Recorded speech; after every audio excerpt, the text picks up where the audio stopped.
Bonsoir à tous. Si vous avez raté l'information, profitez de notre chaîne pour vous informer de l'information de ce soir. Et alors, nous sommes à Doha. À Doha, il y a eu un problème. D'abord, les M23 ont présenté beaucoup de caprices. Et vous savez que les M23 n'a jamais existé. Les M23, c'est les Rwandais. Le président Félix Tshisekedi a réussi son coup. Et nous devons dire merci à Dieu pour le président Donald Trump. Il a été très intelligent et très malin. Vous savez pourquoi? Parce que, le Rwanda s'est lavé les mains pour dire que moi, je n'ai jamais été en RDC. Trump lui a dit, tu es en RDC, tu vas signer là-bas. Tu es en RDC, signe là-bas. Nous avons les rapports signe. Et le Rwanda a signé. Donc, le Rwanda a reconnu que je suis en RDC. Finalement, le Rwanda ne se cache plus. Nous sommes à Doha. Kagame dit que non. D'ailleurs, cette histoire du M23, ce n'est pas moi. C'est venu de l'Ouganda. Moi, je ne suis pas dedans. Trump dit non. Tu es dans les M23. Viens.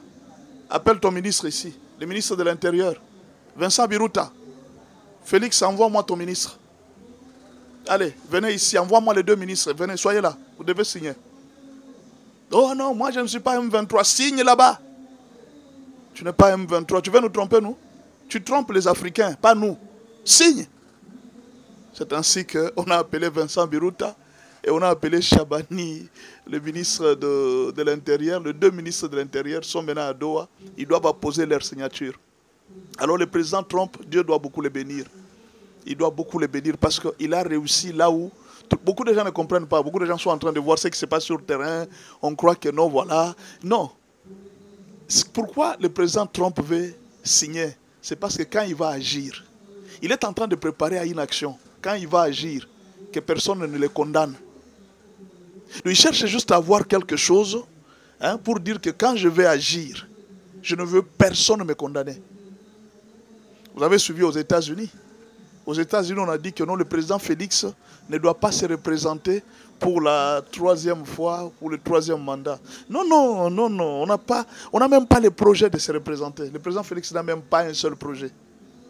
Mais à condition que les gens ne demandent pas le dialogue, qu'on lui laisse terminer son mandat.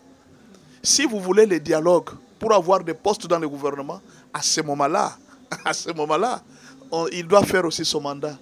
Parce qu'un mandat de quelqu'un, vous voulez entrer pour avoir aussi des postes. Et après, vous dites que non, c'est fini, tu peux partir. Non, non, ça ne se fait pas comme ça. Il faut être honnête en politique. Si vous voulez Félix qu'il parte, patientez en 2023, pourquoi vous avez pris les armes?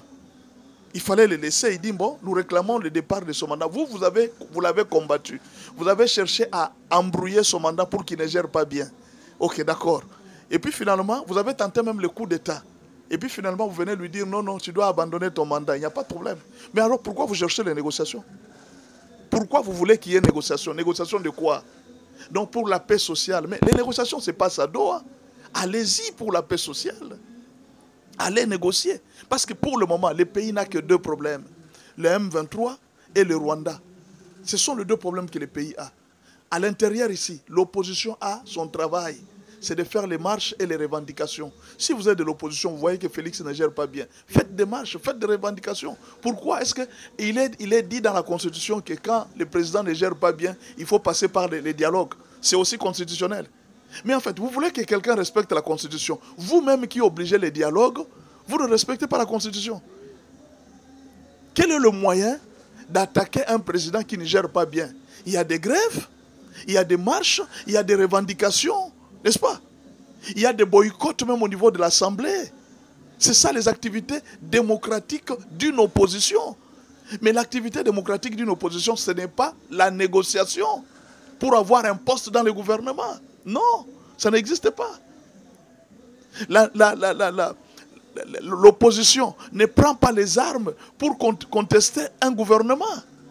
Et puis quand vous avez échoué avec la guerre des armes, finalement vous venez et dites non, nous voulons que le président Félix Tshisekedi négocie, qu'il nous mette aussi dans le gouvernement. D'accord, on vous met dans le gouvernement, après qu'est-ce qui va se passer? On recommence encore quoi? Le président Félix Tshisekedi, on fait les élections, puis il part. Et puis vous, qu'est-ce que vous êtes venu faire dans son gouvernement? Donc, si vous voulez que le président Félix Tshisekedi parte, alors laissez-le tranquille, abandonnez votre projet de dialogue, et le président Félix Tshisekedi va partir. Mais si vous vous tenez au dialogue pour entrer dans le gouvernement, dans ce cas-là, le président ne partira pas. C'est ça le problème. Donc il ne faut pas aimer une chose et son contraire à la fois. Vous devez savoir ce que vous êtes en train de vouloir faire. Alors, qu'est-ce qui se passe à Doha? À Doha, évidemment, le M23, en réalité, le M23 a tenté de retarder les négociations. Par quel moyen? D'abord, vous avez vu les conditions que Kagame leur a données. Il leur a donné 8 conditions. Libérer les prisonniers, libérer ceci, libérer ceci. Ces conditions-là le gouvernement n'a même pas écouté. Vous comprenez? Le gouvernement n'a même pas écouté ça. Il dit, ça ne nous regarde pas. Ils sont partis en négociation là. Ils sont partis. Kagame leur a donné une autre condition. Demander à ce que on puisse nous laisser diriger les Kivu même pendant 8 ans. Et puis nous allons céder les Kivu. Toi, Kagame, on te laisse les Kivu pendant 8 ans. Et puis tu vas nous les céder. Non, mais écoutez, ça c'est rêvé quand même, non? Ça, le gouvernement congolais a refusé. On ne sait pas. Jusque-là, il n'y a pas des informations qui fuitent. Ce sont des petites informations que nous avons. 8 ans de diriger les Kivu. Vous voyez Dieu est grand. Mes frères, je vous dis que Dieu est grand.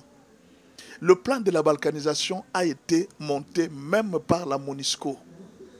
Je suis très sûr que la MONUSCO était venue à l'Est pour balkaniser les Congo. Je suis très sûr. Mais là, qu'est-ce qui se passe? Le temps qu'on leur a donné, ils ont découvert les minéraux. Ils ont vu la richesse de l'Est. Au lieu de profiter de faire le plan qu'on leur avait donné, de balkaniser l'Est, de concrétiser le plan, ils sont arrivés sur le terrain, ils ont vu la richesse. Kagame a vu la richesse. Il a vu les minéraux. Ah, le Congo. Ah, le Congo. Le Congo. Le temps est en train de passer. Le temps est en train de passer jusqu'à ce que Kabila soit parti. Le plan n'a pas été exécuté. Kabila lui a facilité tout le plan possible. Même jusqu'à l'infiltration des militaires, Kabila a facilité tout à Kagame. Il lui a tout donné. Il lui a donné de contrôler les 9 frontières de la RDC. Mais ils ont beaucoup aimé les minéraux que le plan qu'on leur a donné. Alors quand Félix est arrivé au pouvoir, Kagame a dit, ces messieurs-là, on va les diriger, on va l'imposer, il va accepter la balkanisation. Les M23 sont arrivés à Kinshasa. Ils étaient là. Non, nous sommes venus pour le plan de balkanisation. C'était pour ça qu'ils étaient venus. Le même plan qu'ils présentent là. Nous voulons diriger les 5 provinces de l'Est, que tu puisses nous laisser comme une zone tampon, une zone sinistrée, afin que nous puissions diriger. Félix a dit non. Il n'y a plus question. Alors quand il a dit non, ils sont partis prendre les armes. Il dit, comme ça nous allons te faire sortir du pouvoir. Kagame a décidé, dit, Félix doit partir. Il faut qu'il parte. C'était déjà trop tard. Félix a dit, bon, je sais que tu es fort. Je sais que tu as les armes. Je sais que tu as l'appui de l'Union européenne. Je sais que tu as l'appui de la MONUSCO. Mais on va voir. Félix a commencé à voyager. Il a voyagé dans le monde entier. Personne ne l'a écouté. Personne ne l'a écouté.